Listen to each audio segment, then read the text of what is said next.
არ გვინდა, მაგრამ ასეა რუსთავი ისევ წლის ერთ-ერთი მთავარი მოქმედი გმირია. სასამართლო პროცესი ჯერ არ დასრულებულა და ჩვენ ისევ როგორც გასულ წელს 2017-საც ფრონტის ხაზზე ვხვდებით. მთელი წლის განმავლობაში ჩვენ ვისმენდით ხელისუფლების, ოპოზიციის, იურისტების, საერთაშორისო და სამოქალაქო სექტორის პოზიციებს, თუმცა დღეს გადავწყვიტეთ საკუთარ ემოციებს და შეფასებებზე თავად კურიერელებმა ისაუბრონ. მე ვფიქრობ, რომ მოვლენები დაიწყო 2012 წლის საპარლამენტო არჩევნებამდე ბევრად ადრე.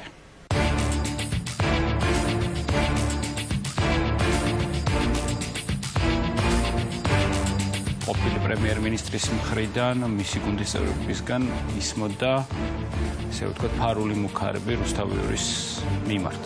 საბოლოო ჯამში მოსვლიდან მალევე მან დაიწყო შეტევა რუსთავიორზე. სხვას ვერავის ვერ დაუბრუნდა, რომ პირველი იყო, ვინც ამაზე ღიად საუბრობდა. ისე რომ ეს მოულოდნელი არ ყოფილა, მაგრამ იყო ერვების ომი, განსაკუთრებით ის პერიოდი, რომ ჩვენ არ ვიცოდით, რა ფორმით მოახდინა ხელისუფლება რუსთავიორის დაბრუნებას. ეს დამოკიდებულება ჩანდა როგორც ძალიან ფართო პრესკონფერენციებზე, ასევე პირისპირ ინტერვიუს დროს, ესეც ერთგვარი მორალური წნევა.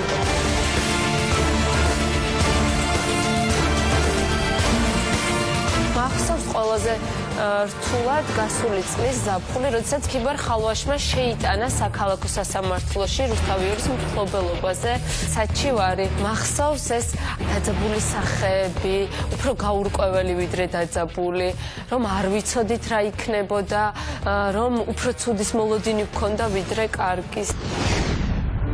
ეზოში გამოიტანეს ტრიბუნა და გვითხრეს, რომ საგანგებო განცხადება გაკეთდებოდა პირდაპირ ეთერში. ეს იყო გაურკვევლობის რამდენიმე საათი, ველოდებოდით რა ხდებოდა. მე გაირკვა, რომ დააყადაღეს რუსთავიორის ქონება. ჩვენ არ ველოდით ამ პროცესების დაწყებას, ჩვენ არ ვიცოდით, რომ ასეთი შინაარს მოკლებული სარჩელი იქნებოდა ჩვენს წინააღმდეგ. თითოეული პროცესი დაჩქარებულად მიდიოდა და პრაქტიკულად ვერანაირ პროგნოზს ვერ გააკეთებდი, რა მოხდებოდა.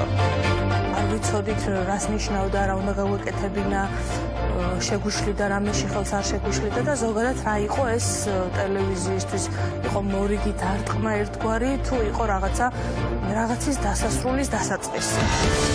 დარწმუნებული ვარ, ყველა თანამშრომელს ყველაზე მძიმედ ახსოვს ამ ტელევიზიაში დროებითი მმართველობის დანიშვნა. ყველა თანამშრომელი ამ დროს იმყოფებოდა სახლში, როდესაც ჩვენ ღამე სადღაც 12 საათზე გავიგეთ იმის შესახებ, რომ თამაზ ურთმალიძემ მიიღო გადაწყვეტილება, რომ ტელევიზიაში დაენიშნა დროებითი მმართველები. თუმცა შესაძლებელი ყოფილა ვიღაცამ ისე არ გკითხოს, მიიღოს გადაწყვეტილება და წამყვანი ტელევიზიის საქმიანობაში ასე ისედაც ჩაერიოს.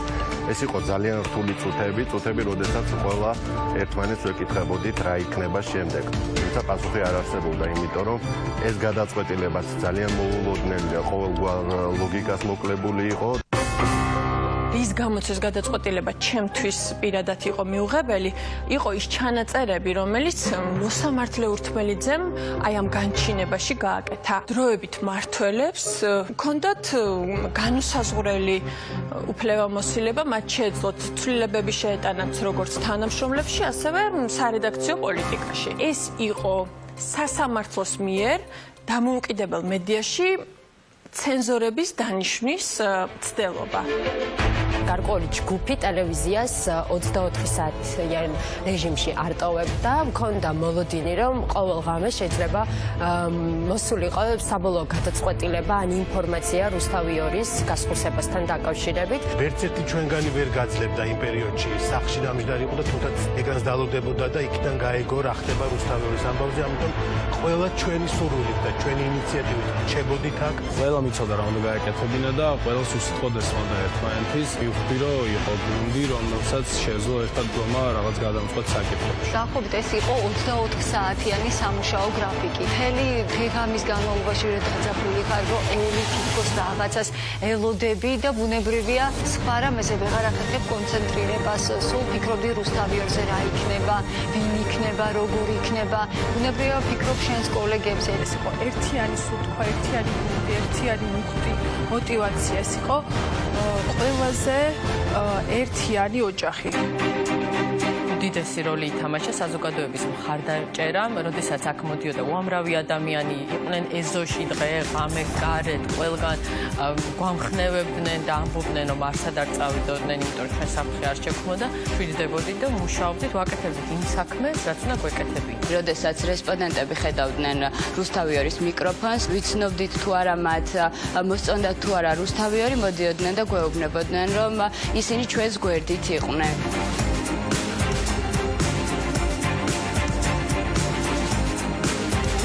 და მუშაობა და მოსმენა სხვადასხვა რესპონდენტების განსაკუთრებულად საგანგაშო იყო ის განცხადებები, რომელსაც აკეთებდნენ უცხოელი რესპონდენტები, მათ შორის დიპლომატიური კორპუსის წარმომადგენლები და ექსპერტები. ვიდნენ, რომ ეს იყო ერთადერთი ოპოზიციური ტელევიზია. მისი არსებობა ძალიან მნიშვნელოვანი იყო საქართველოსთვის. შეერთებული შტატების ადმინისტრაციაში არ ჯეროდათ ის, რომ ეს იყო ორ სუბიექტ შორის დავა და ძალიან დიდი ინტერესი იყო გამოთქმული რუსთავიორთან დაკავშირებით. ამერიკელების მოთხოვნა იყო ის, რომ საქართველოში უნდა არსებობდეს დამოუკიდებელი სახელმწიფოსგან დამოუკიდებელი ტელევიზიები. რაც უფრო ვიწროვდებოდა ეს წრე და ალყა, რომელშიც ეს სახელმწიფო მანქანა გვაქცევდა, ასე ვთქვათ, მით უფრო გვარწმუნებდა ეს, რომ სიმართლის მხარეს ვიდექით.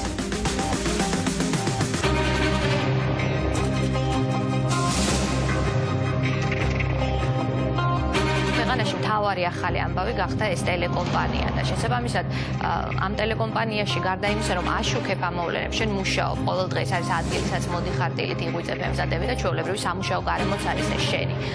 ბუნებრივია ამ დაძაბულობის პირობებში გაცილებით უფრო რთულია მუშაობა. მთავარი საქმე რაც არის ჟურნალისტის, რომ ასახოს სწრაფად და ოპერატიულად ყველა ის მოვლენა და ფაქტი რაც ხდება ქვეყანაში, რეალურად ამაში შეგვეშალა ხელი ჩვენ, იმიტომ რომ მთლიანად ვიყავით ხოლმე გადართულები ჩვენი სამაუწყებლო კომპანიის გადარჩენის საქმეზე. სტრესაც მიჩვეული ვართ, ფორს-მაჟორსაც მიჩვეული ვართ, პროცესების და მოვლენების რადიკალურ ცვლილებასაც მიჩვეული ვართ, თუმცა სრულიად სხვა მდგომარეობა და განცდა, როცა უშუალოდ შენ გეხება ეს ყველაფერი, თქმა უნდა, დისკომფორტია. არის მუდმივი გაურკვევლობა ჩვენს გარშემო, რომელიც ჩვენ ფაქტობრივად არ უნდა შევიმჩნიოთ, გავაგრძელოთ ჩვენი სამსახური და მუშაობა ისე, რომ თითქოს ჩვენს გარშემო არაფერი არ ხდება და ეს ყოველ შემთხვევაში ჩვენ პროდუქტს, ანუ რასაც ჩვენ ვაკეთებთ, არ უნდა დაეტყოს. რაც არ უნდა ხდებოდეს, როგორი მოვლენების როგორი განვითარებაც არ უნდა იყოს, ყველა დაწყებული ჟურნალისტიდან, ოპერატორიდან, მემონტაჟე, ყველა მუშაობს უმაღლეს დონეზე. სულ მახსენდება შექსპირისეული დილემა. ეს წელიწად ნახევარი ჩვენ გავატარეთ აი ამ ყოფნა არ ყოფნის მელოდიაში. ნებისმიერ წუთს შეიძლება ხო მიიღონ გადაწყვეტილება და გამოაცხადონ და ეს 25 იანვრამდე ყველა მომთმევად რაღაც მომენტში მაინც დაძაბულია, იმიტომ რომ რა წუთს რა შეიძლება არავინ არაფერი არ ვიცი. ყველგან გეკითხებიან, ხომ არ იცი რა მოხდება, რა იქნება ადამიანებს აქვთ განცდა და გონიათ რომ შენ ბევრად მეტი იცი რა შეიძლება მოხდეს რუსთავიორთან დაკავშირებით და ყველაზე სამწუხარო არის, როდესაც არ გაქვს რეალურად პასუხი. მაშინ როცა გადამწყვეტ ფაზაში არის მოვლენების შესრული, ჩვენ ჟურნალისტებს არ გვეძლევა შესაძლებლობა, რომ მივიღოთ ინფორმაცია რა ხდება, როგორ მიმდინარეობს სასამართლო პროცესი. როგორი იქნება არ ვიცი, მაგრამ ვიცი როგორი მინდა იყოს ეს გადაწყვეტილება, მინდა იყოს სამართლიანი გადაწყვეტილება ლოგიკურ ჯაჭვზე აგებული, რაღაც არ იყოს კიდე მორიგი დაკვეთის შესრულება. ავწლებოთ ხოლმე ის, რომ ეს ჩვენ ნერვებზე გადის რა და აქ არ არის საუბარი კედლებზე, რაღაც აი ამ განათებებზე, რომელიც ამ დარბაზში საუბარი არის ჩვენზე, ჩემზე, ჩემს კოლეგებზე, იმ ადამიანებზე, ვისაც ტელემაყურებელი უყურებს. შეუძლებელია ალბათ უცხო თვალმა დაინახოს და ზუსტად იგრძნოს ის, რასაც გრძნობენ აქ ადამიანები და რეჟიმშიც მათ უწევთ მუშაობა 24 საათის განმავლობაში.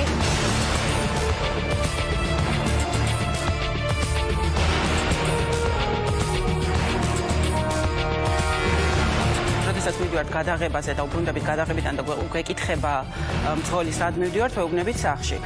შესაბამისად, რუსთავიორი ყოველგვარი პათეტიკის გარეშე მართლა შეიძლება ჩაითვალოს ყველა თანამშრომლის მეორე სახლად. გასაგებია შეიძლება ეს პირად ცხოვრებას არ უკავშირდებოდეს, მაგრამ შენს ცხოვრებას, შენს მომავალს, როგორ იქნები შენი, როგორ იქნება შენი ქვეყანა, რუსთავიორის საქმე ყოველთვის უკავშირდება. თუ გვინდა რომ საქართველო იყოს დემოკრატიული, განვითარებადი ქვეყანა, მედია პლურალიზმი, აზრის გამოხატვის თავისუფლება არის ერთ-ერთი პრიორიტეტი ამისათვის. რუსთავიორი არის შანსი იმის, რომ ადამიანები ყოველთვის იყვნენ ფაქტების საქმის კურსში. ყველამ ძალიან კარგად ვიცოდით ამ ბრძოლის დაწყების პირველი დღიდან და ვიცით დღესაც ეს არის ის რომ რუსთავიორი არ არის არავის სხვისი და რუსთავიორი არის ჩვენი. აი ეს არის რუსთავიორი ჩემია, თქვენია, ყველა იმ ადამიანის ვინც აქ მუშაობს და ყველა იმ ადამიანის ვინც ჩვენ გვიყურებს.